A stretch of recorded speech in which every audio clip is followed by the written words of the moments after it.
connector. It connects a person to themselves, it connects a person to God, and it connects those three things in that moment. And as you make your authentic mark, you invite somebody else to be authentic. When you look at the art around this room, you will see things that speak to you. That person has made their authentic mark.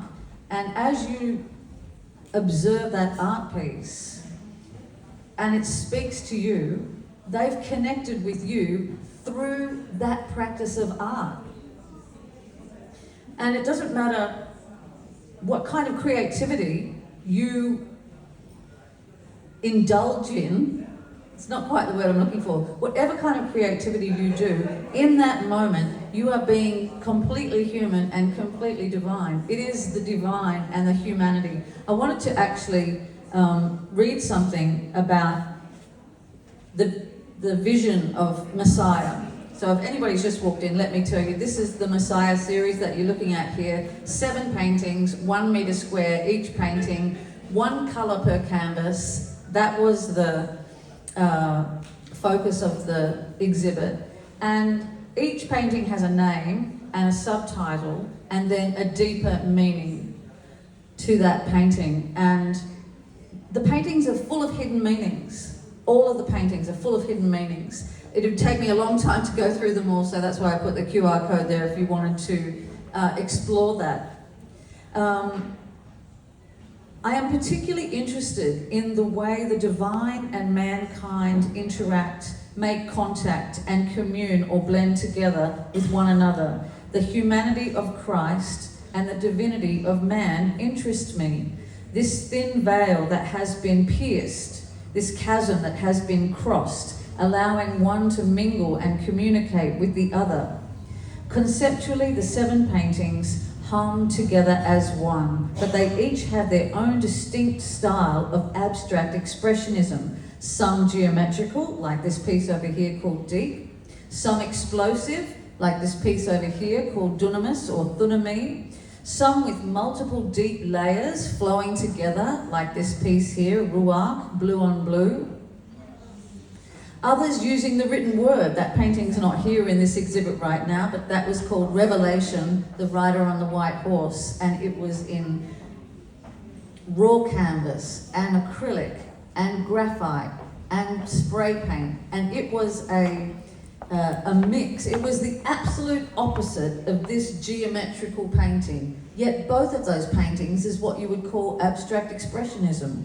This is the geometrical abstract expressionism. I'm not painting a tree or a leaf or a river or a house. I'm painting an emotion. I'm painting a thought. I'm painting a feeling. I'm painting here the mystery of mathematics.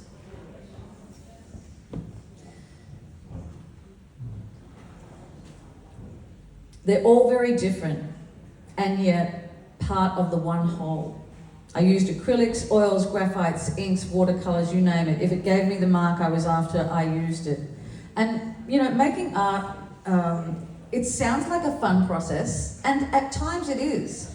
And children play and make art. It's one of the first things they do. In fact, if you ask any kid, what was your favorite subject today, I guarantee you it'll be art. Making art, dancing and singing, very natural, come very natural to the human being. But you'd be hard-pressed to find a person on the earth who was painting, singing or dancing and someone shut them down. Stop singing. Oh, that painting's hopeless. Stop playing that guitar. Stop doing this. People shut down creativity. And why is that? It's a powerful expression of that person, of the human being. I got shut down as a dancer.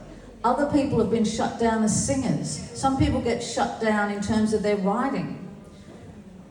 It's so interesting to me that when a human being creates, you are entering the divine. You are entering, there's something about the creative process that speaks about the creator and the created. You are created to create. And when you do that and you become in flow, you are in your full power. Time stops. Time stops right there. You're in your full power.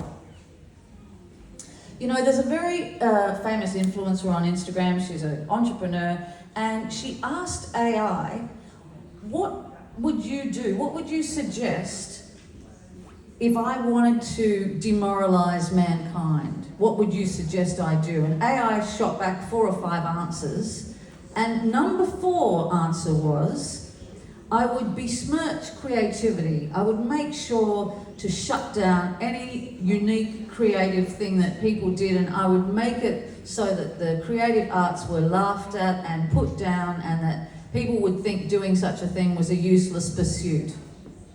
So how interesting is that? Here we've created artificial intelligence that, by the way, doesn't create anything new. It just takes from whatever creators have made and puts it together. But people ask AI all sorts of questions. And so what a question to ask this artificial intelligence. What would you do to shut down mankind? And the answer comes back, I'd shut down creativity. Amazing. That's really powerful. So, I would encourage anybody who feels shut down in any area to start some kind of creative pursuit. Painting, singing, music, cooking, writing, dancing. It is very healing. And the last speaker was talking about how people have been healed of trauma. And I have to be honest that moving into this exhibit, moving into making this body of work was an extremely healing process for me.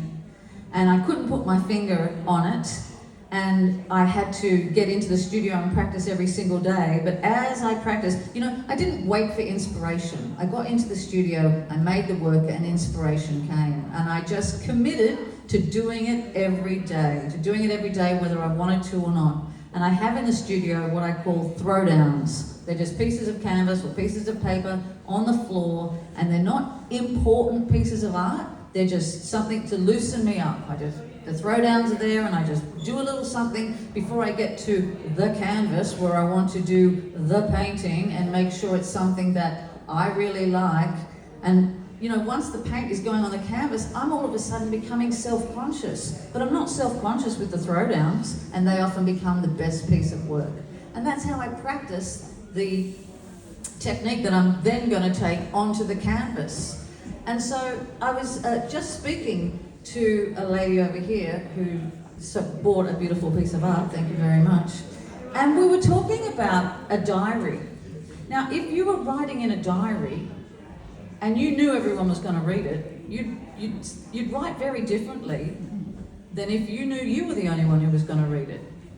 So when you're making a piece of art, one of the reasons we're self-conscious is because we think other people are going to see the art. But what if you were making a piece of art and you knew no one was ever going to see it? You'd approach that piece of art very differently. So there's a self-consciousness that comes as we're not children. Children making art aren't self-conscious. Children who are dancing aren't self-conscious. And there is a sense of play and flow and a lack of self-consciousness that comes into the process of making art and being in that flow. And honestly, I believe that joy is a spiritual, it's like a weapon. Joy is a spiritual weapon against the things that seek to take us down. Yes, amen. So AI was bang on the money. You want to demoralize mankind? Get rid of creativity. So, if you want to know anything more about the Messiah series, it is full of mystery. It is about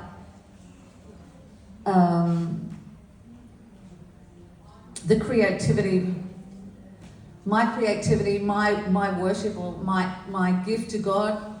I am created to create. And so if you want to know anything more about any of these paintings, please come and see me or use the QR code to read about the deep and hidden meanings within the paintings. And thank you so very much.